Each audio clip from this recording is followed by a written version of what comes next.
back. We are back to episode 7. Thank you, Rob, for that countdown. Today's show is going to be about grieving with children. How do we help them heal? Helping them heal. And you are? I'm Katrina Madewell. And I am Jason McIntosh. Mr. Jason McIntosh. Here we are. We are your hosts of Live, Love, Loss. We are, and we're back for episode number 7. Thank you for retuning back. And if this is your first time, welcome. Welcome to the show.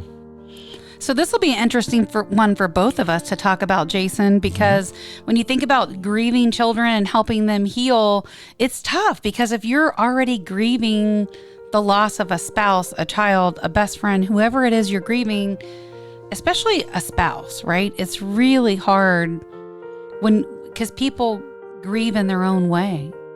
Yep. And that's the difficult part is, and I don't know if you experienced any of this, maybe your kids were too young, but we talked about the fact that, when Chris passed, my kids were all adults. My youngest one is 19. So going through that with them, they have their own personalities. They are their own people. And so to try to meet them where they're at when you're already grieving, it's hard, and I can think about some of the arguments and the fight that we've had in my house, and my 2 younger ones still live with me. The older 2 are out. And there's a lot of the blame and the guilt, right? And all this stuff. And I told the kids, more than once in some of these fights, I didn't ask to be a widow. Like I didn't ask for any of this. Yeah. And so it can be hard because we're barely holding on or trying to get through our own grief. And how do you help a child with something that's as big for them as well as it is for you? Yeah. It's a lot. It's a heavy load. And I think that, people do handle it differently. So there's not a one size fits all. And I think that, you find power. For me, my circumstances, 9 months old, 8 and 13. So I didn't really have a lot of critical time to mourn myself. So it became about just survival and being there for the kids and being thrust into this whole new world of, there's that saying, you don't know what you have until it's gone. Right. And so true. I was the breadwinner in the home, and honestly, I thought my wife had it easy. Like I'm at work all day, slaving away, not really knowing, not realizing when you come home to a perfectly clean house and the children's homework's done and you have a meal on the table. And this nights that I came home a little earlier, everything was done. I mean, if the kids had a lot of chores or places to go, it was all done, right? That's a job. You take all of those simple little things for granted, and you realize, my gosh, she did have a full-time job, and this is a lot of work, and you're trying to balance that. So I think just having that understanding. You're by yourself trying to figure out how to pay for a nanny. Well, that's what I'm saying. I mean, you figured out real quick when you're thrust into someone else's world, just how much you truly do appreciate and respect what they've done.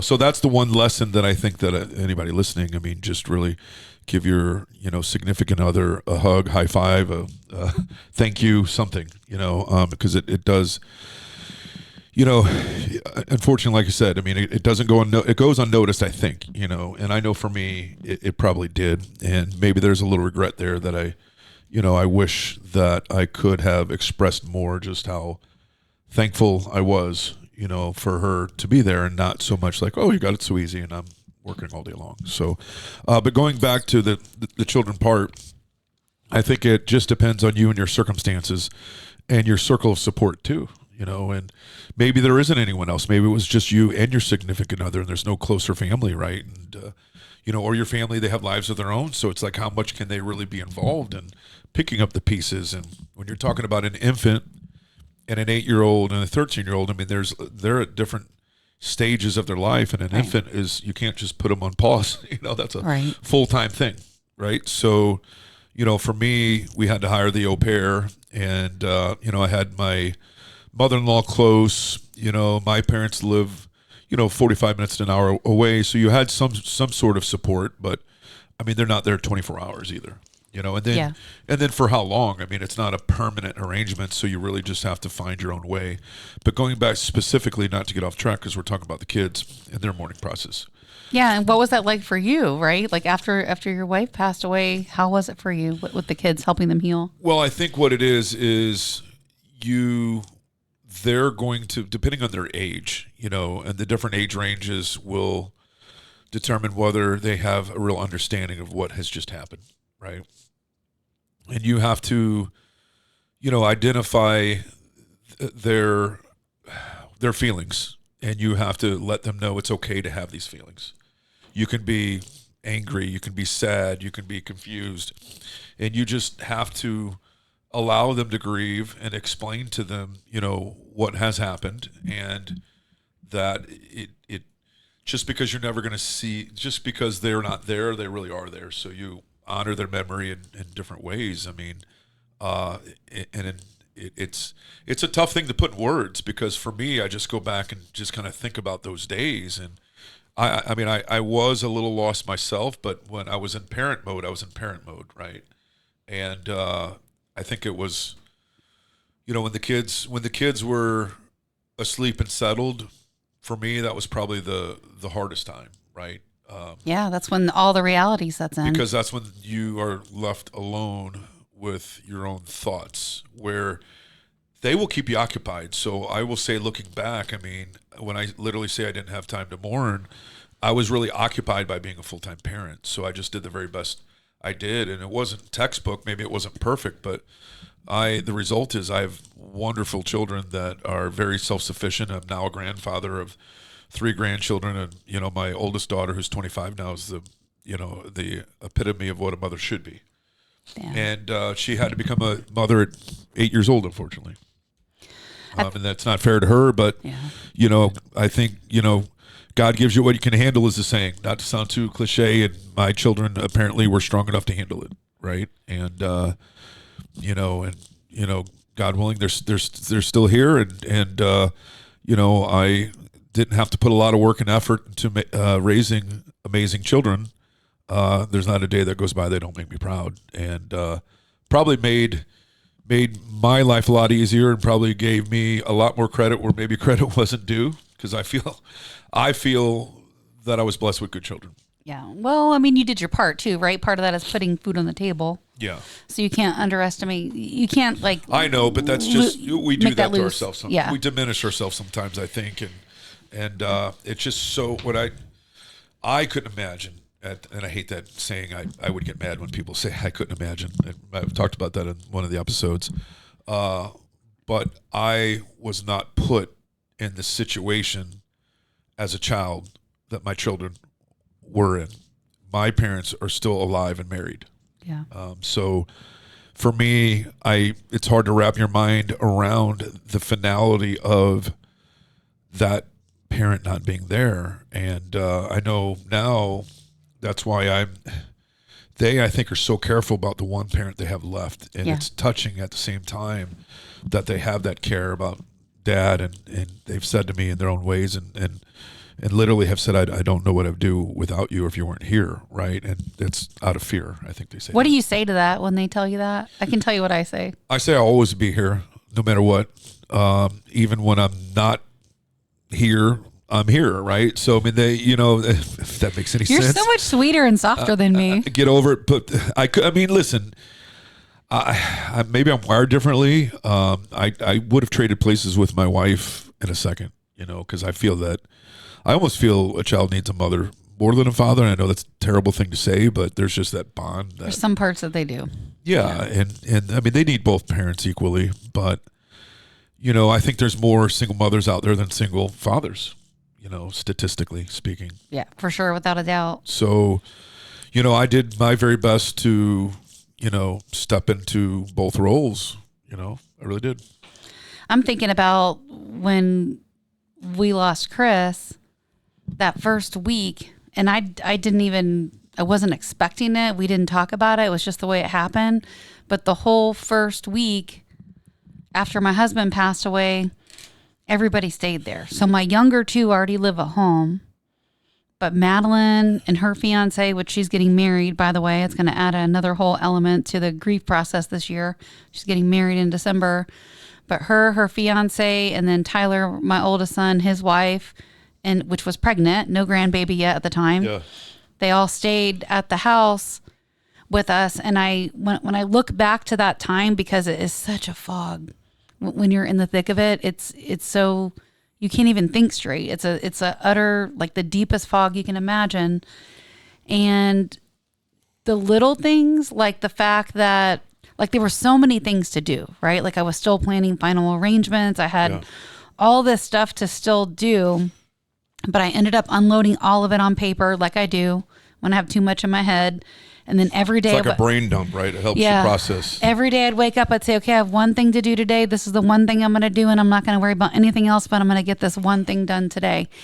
And if I was, that's important because you feel like you made progress. Yeah. It's a step in the right direction. Well, and if I was by myself, for example, I probably wouldn't have eaten for a week. I literally probably would not have eaten for over a week. And that's a good point. The kids were there. So they just, Ashley, my oldest son, Tyler, his wife, she got up and would start making breakfast. They would, like, everybody, we ate together as a family because someone just cooked and now everybody's eating. So you just eat, even when you don't want to eat. Had you done that before, though? I mean, so if in essence it brought you a little closer, I mean, you did things that you weren't doing before. We have. So I'll tell you, like in my house, Wednesday night family dinner is always a thing. So we rotate around and we do Wednesday night family dinner. This is new. No, we kind of were doing it before. We did it before Chris's dad passed away. Yeah. And then when we lost him, we were like, oh, this is really good. We should really do this more. So we were already doing it. The only difference is now it's consistent, like non-negotiable. Every week we do it on Wednesday. That's our family dinner. And you night. Really have Chris in your heart and thoughts during these. That's why it's so very important to continue doing that, right? We miss him. It's like you're honoring him at that moment when you're doing that. Well, it's about, right, our show is live, love, loss. So how do you live today so you don't have any regrets tomorrow? Yeah. The last thing you want to do is say, I was too busy with work that I never made time to have dinner with my family or see my grown kids, Yeah. So for us, and Tyler's far away, so it's not every week for him, but at some point when Bailey's a little older, we'll probably rotate it and do it maybe once a month or two at his house. Yeah. But the thing about that is we ate together and we also worked on projects together. Okay. So one of the big things that we did was, my older son, it was his idea to build this French cleat wall in the garage. Have you seen that, where it's like, it's an angled thing and then there's another piece that hangs on it and it holds stuff. Oh yeah. It holds tools, it holds like all this stuff. So we got the garage in order. I went through so many boxes. We built a huge deck in the back that has a hot tub on it. So we had all these big projects that we literally worked through. And I think about even my handyman that was there kind of during that time with us and spent time working on the deck. It was great because he was friends with my husband. Like he lost a friend too. Yeah, that's true. And here we were busy. So that was some of the times that we spent in the first week together. We spent a lot of family time doing things you'd never have time to do. Yeah. That's what we did. So, I think I've turned to our Chat GPT for a little help in kind of maneuvering through this. It's always nice to jump on Chat GPT, right? Yes. So it talks about ways to support a grieving child. And I think one of the first things it says is to be honest, clear, and gentle. So use simple, direct language like, Grandpa's died. That means we won't see him anymore. It's okay to feel sad and confused. So I think it's talking about the feelings and identifying, explaining to them what happened. And a lot of that's going to have to do, I think, with the age group. I was going to say age appropriate. So, it does go on to say, and I had almost all three. So it says young children between 3 and 7, they may not grasp the permanence of death and might ask the same questions over and over again. Very similar, because I did experience that. It's hard to explain. No, you won't see mommy again, and mommy won't be home. So that's a hard thing to maneuver through. Grown children are going to know that, obviously. Right. It's a whole different dynamic. But then 7 to 12, it changes a little bit too, where they do understand the finality of it, but they may express their grief through behavior, not so much words, so they might act out a little bit more. And I did see that in my older son, the 13-year-old. That's where he became a little more detached, and he was one day happy-go-lucky, and the next day, a little depressed. So I definitely saw that. So that's very true. It says teens process the loss more similar to adults. They may isolate and act out, which is what it says here. This is very true, because I saw this unfold right before my very eyes. With he was 13, Dennis was 13 at the time.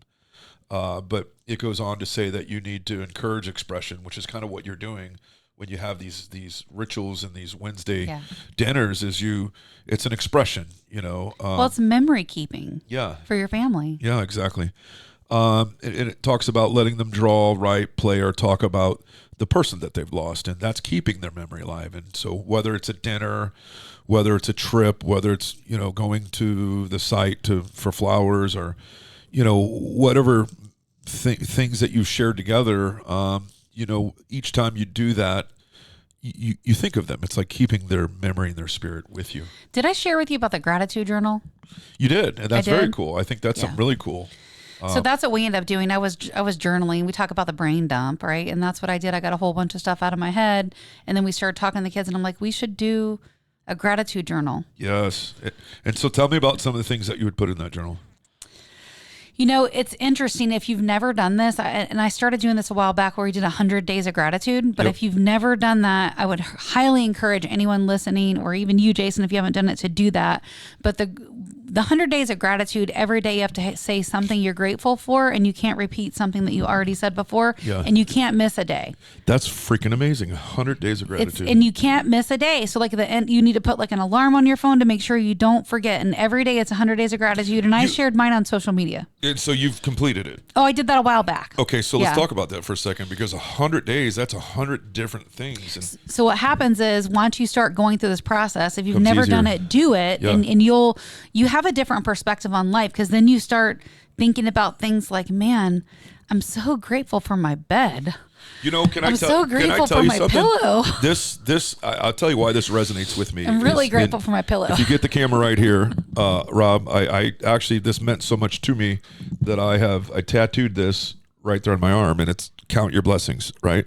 And I've kind of turned this arm into like a tribute for my family, right? I've got the word family right here on my arm, and I've got the little GMAC tree, because that's what they call me, GMAC. I have my son's initials right here. This whole thing's a tribute to my son. And then, the praying hands. So I'm fascinated by this. You have more room on your arm to add more. I've got one more coming. So we'll do the grand reveal here soon. To count your blessings, why stop at 100, right? So it's a lot easier to do than one may think, because there's so many things to be thankful for. That's why count your blessings. You've heard that saying. It's almost a cliche saying, but I say that word a lot, because it's like, people. Do you count your blessings every day, though? Like every day, are you saying something you're thankful for? That might sound corny, but I absolutely do, because it's a blessing to wake up, because my wife and son do not. That's the thing about the 100 days of the habit. You can't. It's a hard thing to say to someone who's endured loss and tragedy. We count our blessings, because we're here and they're not. So I think that's a good thing to do, though, after you've lost someone. Yeah. For one, to write, because you get it out, but for two, 100 days of gratitude, I think it changes your mindset. I'm going to do it. You've inspired me to do it. And you know what? I'm going to one-up you and do 200 days. But I think it's important. You want to do it? We'll do it together. Yes, let's go. Let's text each other. And then each time we come in here, we'll share? Yeah. Let's text each other. It'll be a running log on our phone. We can do that. But what I'd rather do... you have to reply. No, I'm bad at that. What I'd rather do is, here on the show, is each time we come in, we share one on the show to start with. But I think, are you really going to do 200 days, though? Absolutely. Like every day, and you don't miss a day? I won't miss a day. Even if I don't text you, I'll make it up the next day. So where do you share that? Like, I don't know. Where do you want me to share it? That's what I'm saying. Like, either do it in a text or in a journal, and then you bring the journal in. I mean, I'm open to suggestions. I mean, what will you actually do every day? Like a journal on your bedside? Would that happen every day? That's a good question. Now you inspired me to go out and find a journal. But would it happen every day if you did that? Yeah, I mean, so I guess everybody's different. Writing it down is good. So I should notate it. You're right. I guess for me, there are more thoughts here. You think about it, but I'm telling you, like, if you truly take the challenge, 200 days, that was your idea, not mine. Yeah. 200 days. 100 days was your idea, but I wouldn't that's want right. to. But you said 200 because you got to double up. So 200 days of gratitude, you can't repeat it. You have to say something. I see what you're saying. You got to document so you don't. I get it. You know, what's good about that too is, that's also how you commit things to memory. I think too, is the act of writing things down. It kind of puts it in your brain here, like permanently in there, tattoos it in there somewhere. But no, you're right. A journal. So I guess I got to go out and get a journal this weekend. So that's better for you. You'll do it every day. Yeah, I mean, it's You not difficult take a to picture do. once a week. It's not. Yeah, I mean, there again, in all seriousness, that's why I tattooed it on my arm, is because we live in a society of complainers, right? And You know what I should woe is do? me. Hold on. Oh, go ahead. People woe is me, bitching and complaining and whining, and Yes. you know what? I mean, don't get me wrong. Feel free to vent sometimes. I got to vent too. I'm human, but I try to vent and get it out to where I don't want to be that guy that's the Debbie Downer, right? Yeah. Sucks the life out of the room. And I consider myself a higher energy person, and I like to spread good energy. So, that's why I'm always saying, well, count your blessings, because you know what? You can have that little jar that you put all your problems in before you leave the house and put it right there in the front porch. And guess what's going to happen when you get home? They're waiting for you. So why sit there and talk about it? Let's talk about all the good, positive things in your life. Healthy children. You're healthy. Right. And you're employed. But that would be one of your things every day. I understand that. I can do that. I can go past 200. I'll do a 365 if you want me to. Oh, you started it. If you don't do it, don't say it. If you're committed to do it, don't tell me I'm not going to do something, because I'm going to do it tenfold. We're gonna get I'll get or something. a $100 bill for you But, if you do 365. I don't need the money. I don't need it for the money. I do this. I like the idea of documenting it. Yeah. I like this You'll idea. love the process. I like that. And I like sharing it with other people to inspire and motivate other people. And what I might be thankful for, someone else may not be. Yeah. But I think what it does is I do this anyway because, we all have stress, and some of us have way more stress than others. So if I don't count one blessing a day, It weighs. brothers and sisters, like I'm going to check out. Not you won't see me here today, right? So our episode is grieving with children. This is a really good way to grieve with your children. Well, this is actually, you're exactly right about that. So I know it's been good for me and my kids. So here's what's cool. We're doing this because there's so many things I wish I could have done, but I didn't have a show like this, or maybe there was a show, or if we had this outlet and I could have resonated with something, because back then there wasn't as much the reels and the groups and the Instagrams. Like if you had a journal 17 years ago and you pull it out and your kids, your youngest one wasn't old enough to write in it. Well, my point being is it took now doing this show to have this conversation to inspire me to do it. But what if, at that moment, the day my wife passed, we started this. The day my son passed, me and my daughter started this. I wish that I would have had that mindset or thought process then. So I think this is cool, us doing this every week, because like here we have regrets that we did not get a chance to do. So from our regrets, you can kind of learn from our regrets. I tell my agents on my real estate team, I've paid the dumb tax so you don't have to, right? So I've made a lot of mistakes and I've learned from them, so you don't have to make those same mistakes. I think for our listeners, we have maneuvered through this, not perfectly, but we're still here and we're able to talk about it. So there are some things that I wish I could have done differently, but you can't change that. You can't beat yourself up over it. So if anything, this is to help those out there experiencing what we did many, many years ago. Well, we were talking about the necklace, remember, in the urns, and you're like, oh, I wish I would have done that. Exactly. Just little things like that. So I hope you take one little tiny thing out of each episode, and there's certainly a lot more in each episode than one tiny thing, but different things are going to resonate differently for different people. Well, I hope if this podcast was shared with you, because someone cares about you and they shared the podcast with you, and maybe you're in the thick of the mourning process right now and you're still heavily grieving and you're trying to figure out how to be a good parent for your kids, maybe the gratitude journal is your one little takeaway and you're like, wow, that's really great. Yeah. Because how you feel on the other side of that is just, I can't explain it. And I'm also going to tell you, these shows are almost like a therapy session for me, that each one of them, and I'll explain to you what I mean by that, because I really didn't go through the therapy and really didn't do the counseling. And there was that initial right afterwards that, me and my children did temporarily. But beyond that, I never really did. And we go into these episodes kind of having an outline of what we're going to talk about. But then sometimes if you go back and look, I feel that I've done it already. I get the deer in headlights when you ask me a question, because I'm sitting here like, You're thinking about it. I don't know. Like, so it's almost like we're reliving that at that moment. And I don't always have the answer to the question. And I always try to articulate in a certain manner, but I just can't. That's Sometimes because I don't have the words, right? I ask good questions. You can't answer them off the cuff. You got to think about it. That's why. Well, yeah, because, 17 years ago was a lifetime ago. And then Dennis happened in 2018. So 7 years ago. It's not as fresh for me. But I still remember some of the details as if it was yesterday. But 17 years is a long time. Yeah, it is. Like you said, a lifetime ago. So to hit on a couple of our bullet points, we've talked about some of them, right? But age appropriate conversation with your kids about death, honoring their feelings while you're managing your own. You talked about that, Jason. Creating rituals and memories together. Find a memory, either like for us, we would share a lot of funny stories or just all the little stuff because he had such a jokester personality. So we would joke around and just say crazy stuff. I remember like even my stepdad, my mom's husband, when he passed away, he was just a big, heavy dude. Yeah. And I went and picked up their ashes, him and my grandmother, because they died 3 weeks apart.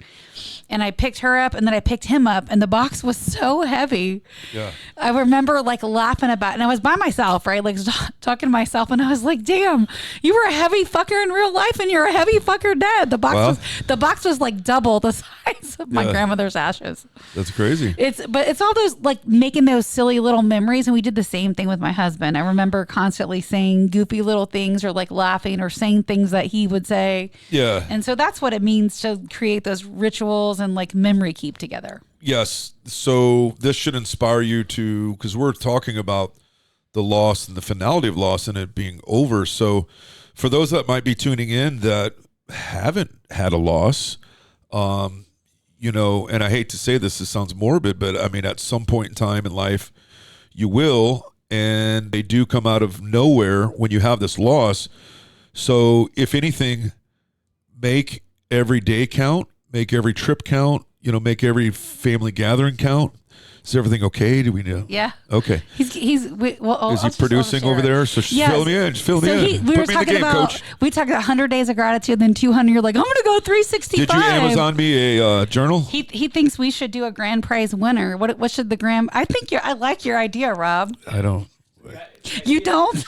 You guys aren't putting a lot of faith in me, are you? You don't think I could do this? Hey, you know what? I know what you're going to get on the other side of it. I'm going to go ahead and knock 2 out of the way that I can't use, and I'll do 365 more. I am thankful for you, Rob.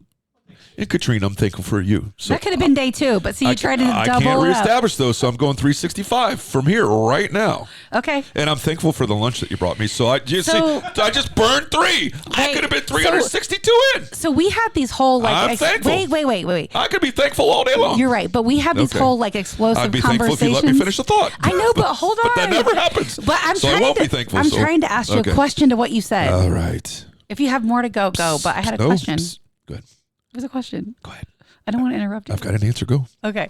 So you said, I'm thankful for you, Rob. I'm thankful for you, Katrina. Okay. I'm thankful I remember for the that food. part. The food is a given, right? You got that. Okay. But my question is, deliver the baby. We've had some of these explosive behind the scenes moments, right? With technology snafus, like here we are. Missing episodes. Yeah. Talk about loss. Okay, Let's talk about loss for a second. How many lost episodes have we had? 2? Guys, you don't know this yet, but we are reshooting episode 1 next Friday. We've already had this is episode number 7. We're reshooting episode number 1. Yeah, that's lost. And we haven't dropped anything yet. Nope. So my question Drop is, it like it's hot.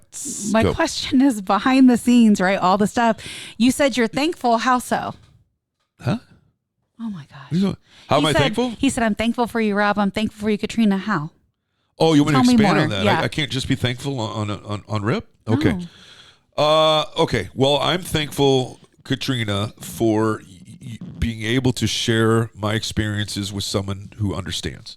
And I'm thankful for the conversations that we've had and the support that you have given me and the camaraderie that we have felt that no others can, because they haven't been in our situation. I'm mind blowing you right now because you didn't think I'd be able to do this. You gave me a real answer. So I'm genuinely, I do feel a connection to you that I may not be able to feel with anyone else who hasn't lived this, and I think that was evident the day this show was born, which I'm probably now stealing some thunder from episode number 1. But that's okay. We didn't even know that we were going to be sitting here on episode number 7 because we were talking about other things and we had no idea we'd do a show together.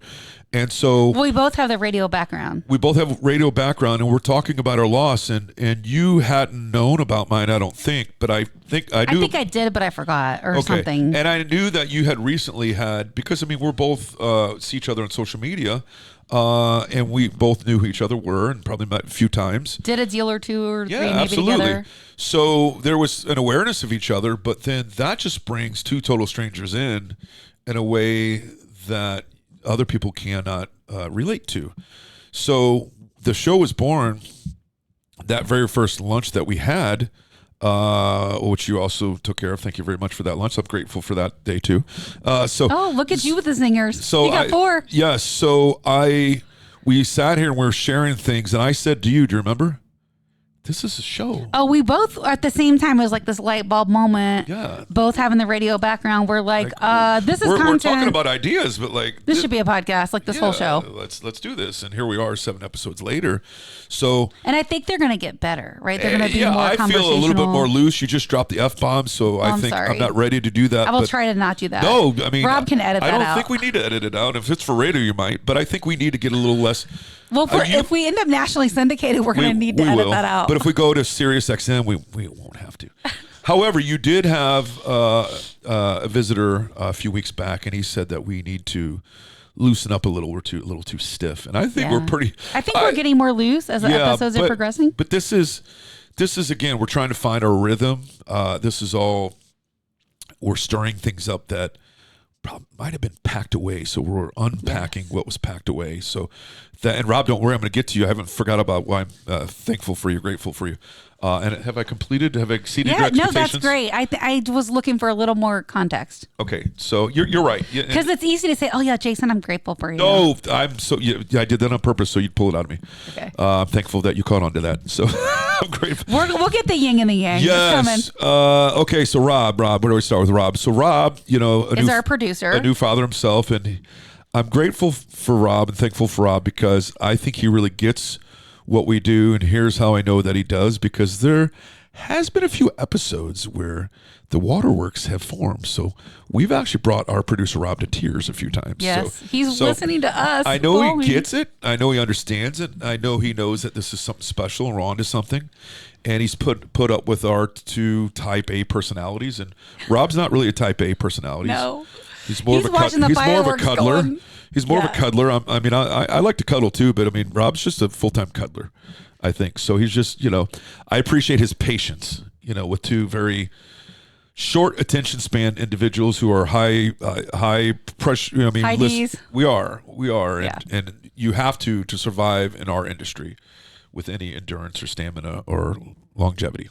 I'm impressed of Did I do okay? Yes, I'm impressed of how well you and I are able to figure out the banter, even though we do squirrel and like to finish our thought. Like sometimes it's a round of applause. I'm a natural cutter offer too. Don't get me wrong, but I've learned over time to stop and listen because I'm naturally high energy and I naturally cut people off, and that is a very I know that was always a bad habit of mine, and I never meant anything wrong with it. But like, especially when it's one thing for 2 guys and one guy to cut each other off, but when there's a female on the other end, I am not a male chauvinist pig, right? I'm very compassionate, oh, look at you over here. Well, I'm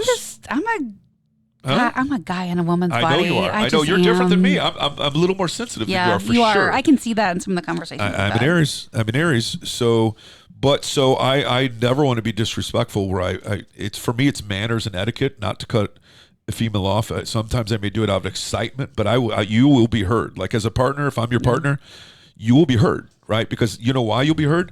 My late wife was Polish, and I did not. She got every word out and then some. So I'm trained in that way. Not that I'm a lay down, not that I'm a pushover. Don't mistake my, kindness for weakness. Not the kindness, my attention, my ability to listen, my listening skills. That doesn't mean I'm a flake. That doesn't mean I'm weak, right? So that means I have strength that I'm man enough to listen. into, maybe totally ignore what you said. But no, I'm kidding. I think the banter's been good though. Like, No, it has. It has. I'm thankful for the banter being good. Yeah, I think it's been good. I think it will get better with each episode. Yeah. For sure.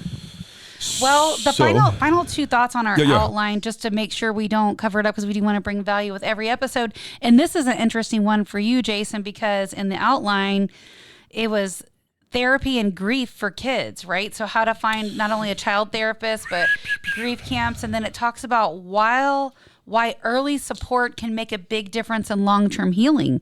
Yeah. We talked about that, right? You really didn't have that early support for you or your kids, and how maybe there's a little bit of healing now that never happened. Yeah. Now that you say that out loud, I mean, when I think about it, I think of my son, I did maybe a misstep lead to, some depression and lead to, so you do this. You can't do that. I know, and I'm doing a live in front of the audience. So no, but you heard that, audience, right? Like, don't do that. Don't beat yourself up. So I'm gonna, and I still do, and it's a natural tendency. But you don't.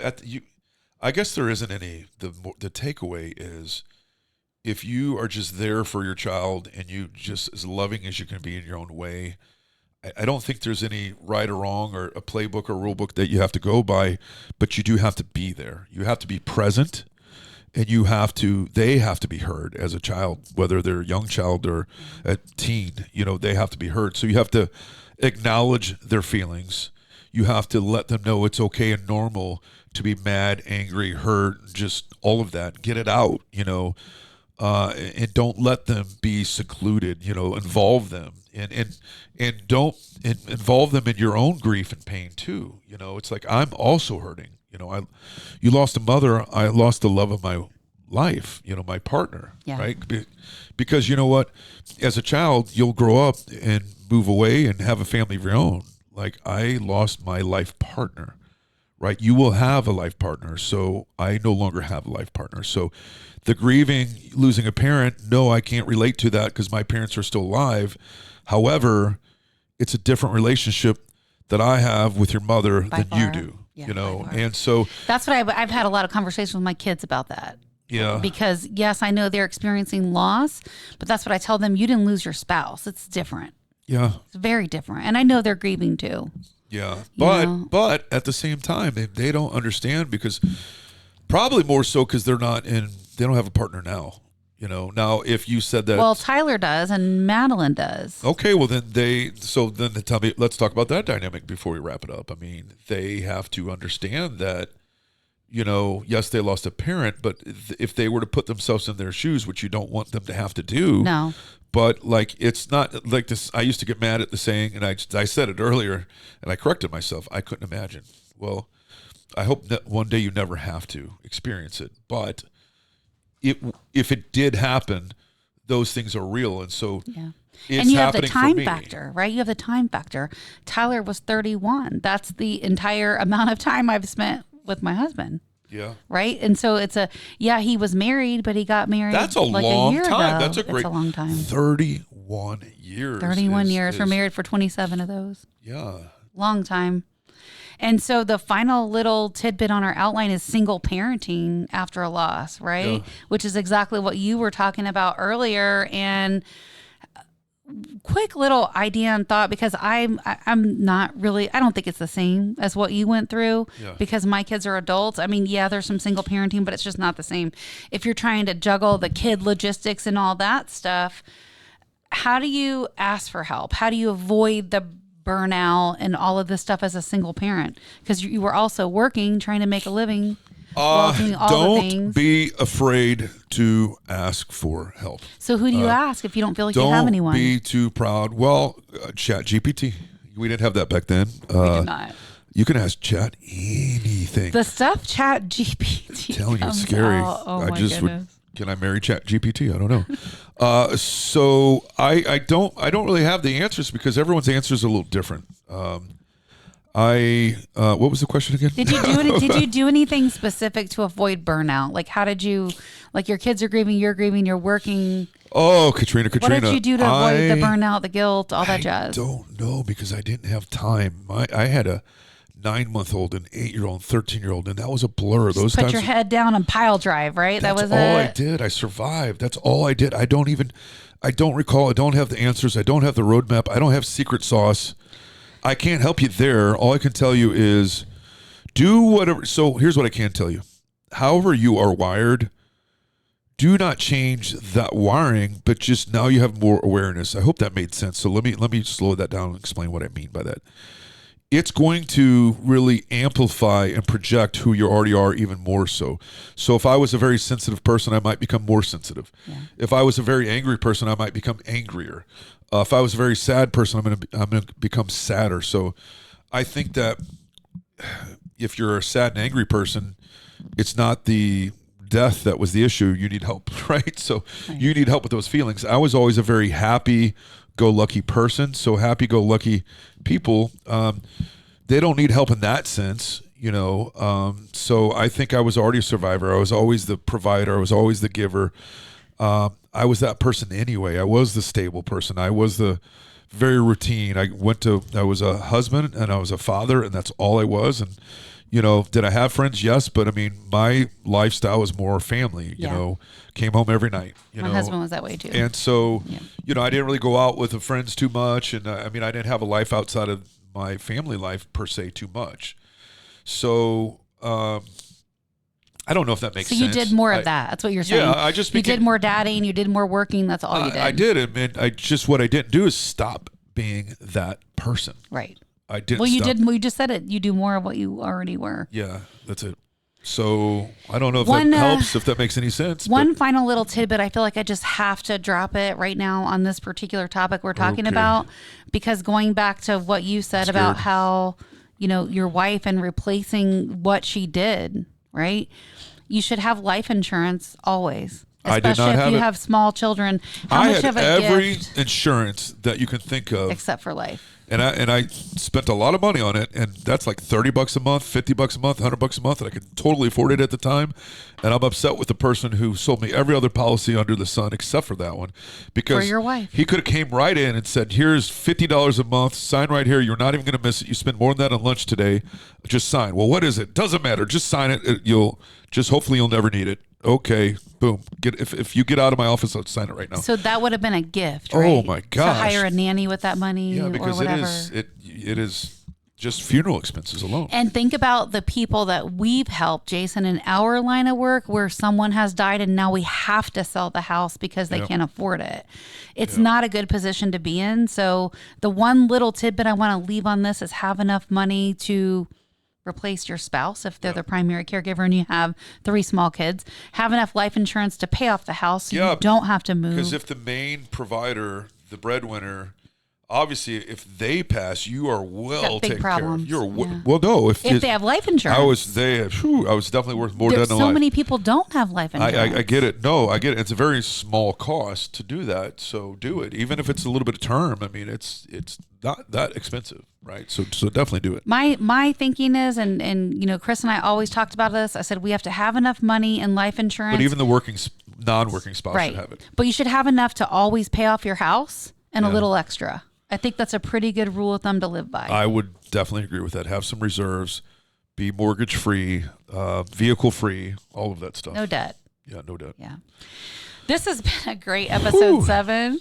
I think so episode 8. We'll give you all a little teaser for next week. Well, you got a homework assignment apparently. Yes. Well, I mean, so we may or may not. I mean, I might have some horror stories, but oh man, I won't let them all out on the first episode number 8. But companionship after loss. You actually have to go out and have a date before the next episode. Is that a challenge? Do I have to do that? You do. That's one of your. Episode 9 is dating in 2025. Can I have 2 weeks? I don't want to go out with anybody. That's going to be one of my blessings, as I won't have to go out and have a date for the next episode. So. Can I get 2 weeks for that? I don't want to have to pressure it into it. Yeah, we don't. We'll start with me, and we'll do a part 2. How's that? Because I got enough. Well, it's been a long time for me though. It's been a lot longer for me than you.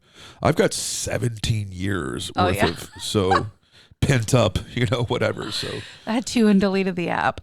But I guess it depends on what you call a date, right? We'll talk about all that next week. Okay. Sound good? Well, we hope you enjoyed listening. We hope some things resonated with you, and if anything, you were entertained. Yes. At the very least. And if you think I'm interrupting, you can tell me. I'll take the feedback. Or if you think Jason's talking too much, you can tell us that too. Well, it's okay. We will promise to do better next time. Yeah. We appreciate you listening to us. This is Thanks Live, so Love, much. Loss. Yep. I'm Katrina Madewell. And I'm Jason McIntosh. We'll see you next time. Next week.